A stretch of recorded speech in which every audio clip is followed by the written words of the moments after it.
A cursed galleon crewed by dead sailors navigating real space. I was the navigator of this vessel. 3 weeks past, I ceased to fear the void between stars and felt only recognition. What is a dead man who no longer remembers dying? My name was Octavian Voss. That sentence already contains a lie. The verb tense is the first thing to go.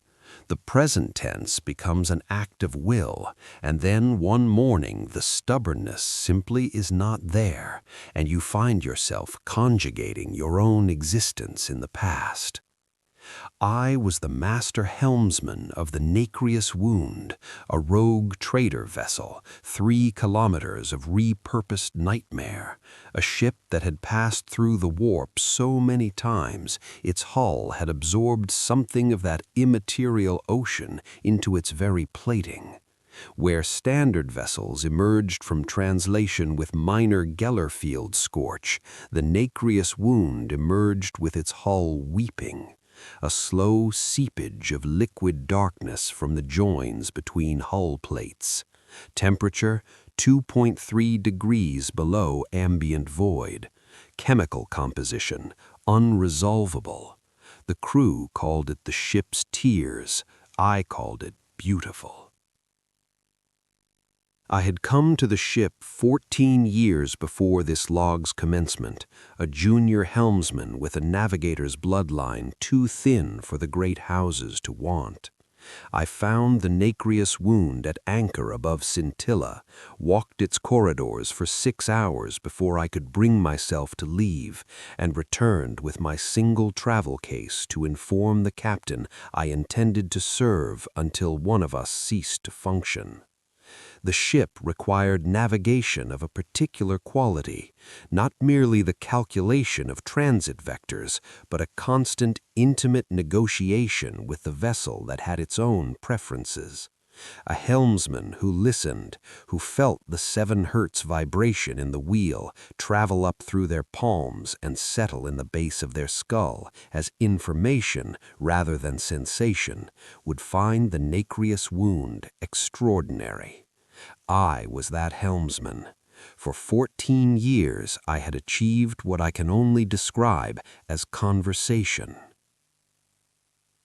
On the 38th day of a 6-week transit, I completed a complex course correction, 4 hours of continuous adjustment, a running negotiation with the ship's own inclinations.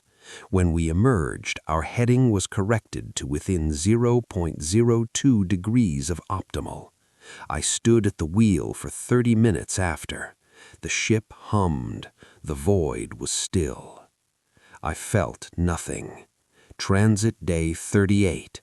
Anticipated emotional response, satisfaction. Actual emotional response, null. Filed under anomaly. I told myself it was fatigue, but something in the texture of the conversation had changed. It had been, I understand now, a particular kind of passion, the quality of passion that fills a room without occupying it. Now the room was simply a room. The thought arrived like a body floating to the surface of cold water. I am changing. Something essential is leaving me. I recorded the thought. I noted that I had no emotional response to it, which was itself a symptom of the condition I was attempting to assess. Then I put the log away and steered the Nacreous Wound through the absolute nothing of interstellar space, and the ship spoke at 7 hertz, and I listened, and the conversation continued, and I was no longer in it.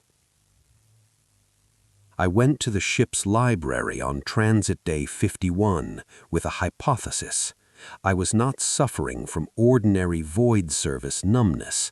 I was suffering from something specific, something with a name, and a name meant a mechanism, and a mechanism could be understood. The oldest void operational text described a condition called void shade, a blunting of emotional response following extended transit. I filed it as insufficient. Void shade was general. What I was experiencing was targeted. I felt nothing specifically about the things that had constituted the substance of my inner life. On transit day 56, I found the volume that changed everything. Shelved in the library's outer reaches, no acquisition record, bound in material I chose not to examine too closely. Concerning the nature of vessels that have carried the dead across unsurvivable distance and what becomes of those who navigate them. Author Harrow Vex, Helmsman 3rd grade, rogue trader vessel, oblique word sorrow. I read the entire volume in 9 hours, twice, and then sat staring at the wall for 2 more. Vex had served aboard a vessel matching the Nacreous Wound with a specificity that could not be coincidence. A ship saturated with the immaterium, a ship that wept darkness, a ship that vibrated at frequencies the helmsman could feel as information. He had observed himself precisely as I was observing myself, and recorded it with the lucidity of a man clinging to competence because competence was the last rope he had. The condition he named necrotic assimilation, not possession, not infection, something more like osmosis. The helmsman spent enough time in conversation with something no longer entirely alive in a biological sense, and became, progressively, less entirely alive himself. The capacity for felt significance did not die, it migrated, it transferred into the ship's register of navigated things. I noted my pulse at the moment of reading this, 61 beats per minute, unchanged from baseline. Vex had documented 5 stages. The first, completion of work without satisfaction. The second, clinical observation replacing emotional response. The third, morbid intellectual engagement with the dissolution, the last form of feeling, feeling about the absence of feeling. The fourth, simple registry, technically functional, no longer meaningfully present. The fifth he left blank. He wrote only, "I cannot document stage 5 because I will not be the kind of being that documents by the time I reach it. I will be the kind of being that simply continues." I had reached stage 3. There is a room aboard the Nacreous Wound that does not appear in the official deck plans. I found it in my 3rd year, a cavity in the aft lower decks containing 37 imperial memorial plaques mounted in careful rows, obsolete hammocks shaped by long dead bodies that had retained those shapes the way old cloth retains the impression of the gone, and a secondary helm connected to nothing visible. The helm produced no vibration when touched, simply metal, simply still. I had loved the room for 14 years, had returned to it perhaps 100 times, and felt connected to something extending far beyond my individual tenure. I returned on transit day 72. I placed my hands on the secondary helm and felt no stillness.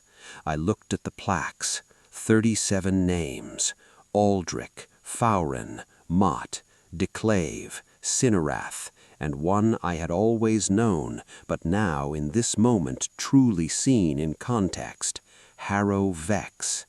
The book was not a warning placed in the library by someone else. It was a final log entry, the last thing Vex had written before passing from stage 3 into whatever came after, left in the library because stage 3 was the last point at which a version of himself that was still a reader might find it. The choice he described was not between good and evil. It was between two forms of emptiness. Walk forward into the completed transfer, or leave the ship at Hive Primus and accept the diminished version of Octavian Voss that could survive elsewhere. I sat with the choice for 6 hours and 43 minutes. I noted that both options produced the same response in me. I noted that Stage 3's distinguishing characteristic, intellectual engagement with the dissolution, had itself dissolved. There was only the clean geometric fact of two paths extending into two equivalent silences. When I left the room, I went to the primary helm and held it until I could feel the vibration. The ship was not asking me to stay. It was simply speaking, as it had always spoken, recording the fact of our contact in its register, adding my hands to the accumulated impression of all the hands before me. I understood that I had not made a choice. The choice had been made progressively over 14 years. Vex had sat in that same room